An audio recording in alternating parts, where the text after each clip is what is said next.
Hello বন্ধুরা, আজকে আমি চলে এসেছি দেশি মুরগির মাংস রান্না করতে। তো এই মাংসগুলো আজকে আমি আমার ছেলে মেয়েদের জন্য রান্না করব। তো ভাবলাম তোমাদের সাথে এই রান্নাটা শেয়ার করি, নতুন ভাই এবং আপু যারা আছো তাদের কাজে লাগতে পারে। তো দেখো, আমি মাংসটা প্রথমে কেটে ধুয়ে নিয়েছি। এখানে নিয়েছি আদা বাটা, রসুন বাটা, এখানে আছে পেঁয়াজ বাটা, এখানে আছে কিছু আলু, এখানে মশলাগুলো সব রাখা আছে। তো এখন আমি চুলায় প্যানটা বসিয়ে দেব। প্যানটির মধ্যে আমি তেল দিয়ে দিলাম। তেলটা গরম হওয়ার জন্য আমি একটু ওয়েট করছি। তেল গরম হয়ে গেছে, এখন আমি এই পেঁয়াজ বাটাটা দিয়ে দিলাম। প্রথমে আমি পেঁয়াজ বাটাটা কিছুক্ষণ ভেজে নেব। পেঁয়াজটা আমি খুব ভালো করে ভেজে নিচ্ছি। রান্নাটা যদি তুমি খুব ধৈর্যশীল হয়ে খুব যত্ন করে রান্নাটা করো, তাহলে কিন্তু তোমার রান্নাটা খুব টেস্ট হবে। এখন আমি এর মধ্যে আদা বাটা, রসুন বাটা এবং গরম মশলা, তেজপাতা দিয়ে দিলাম। এখন এগুলোকে আরও একবার ভালোভাবে ভেজে নেব। এখন আমি এর মধ্যে সামান্য পানি দিয়ে দেব।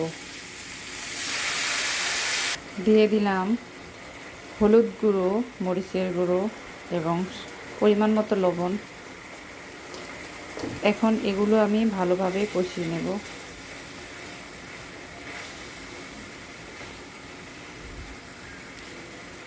আমার মশলা কষানো হয়ে গেছে, এখন আমি মাংসটা দিয়ে দিলাম।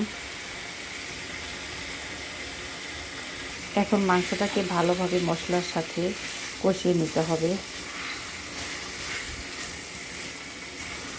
মাংসটা ভালোভাবে কষানোর জন্য আমি সামান্য পানি দিয়ে দিলাম। এখন আমি ঢেকে দিলাম। আমি ঢাকনাটা উঠিয়ে দিলাম। এখন আরও একবার নেড়ে চেড়ে নেব।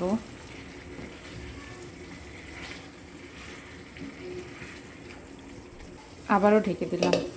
তো মাংসটা মোটামুটি কষানো হয়ে গেছে, এখন আমি এর মধ্যে আলুটা দিয়ে দিলাম। আলুগুলো ভালোভাবে নেড়ে চেড়ে নিচ্ছি। এর মধ্যে আমি এখন পানি দিয়ে দিলাম সিদ্ধ হওয়ার জন্য। দেশি মুরগি যেহেতু খুব হার্ড হয়, সেজন্য আমি প্রেসার কুকারে মাংসটা ঢেলে দিয়ে দেব। তো আমি এখন মাংসটা প্রেসার কুকারে দিয়েছি। আপনারা চাইলে এভাবেও রান্না করতে পারেন। আমার হাতে সময় খুব শর্ট, তাই আমি প্রেসার কুকারে রান্না করতেছি।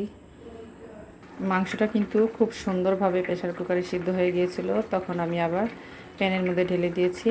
এখন আমি জিরার গুঁড়া দিয়ে দিলাম। এখন আমি নেড়ে চেড়ে নামিয়ে ফেলবো, তারপর পরিবেশন করে দেখাচ্ছি। এই যে আমি পরিবেশন করে ফেললাম, দেখো কত সুন্দর হয়েছে। তো সবাই ভালো থাকো, টাটা।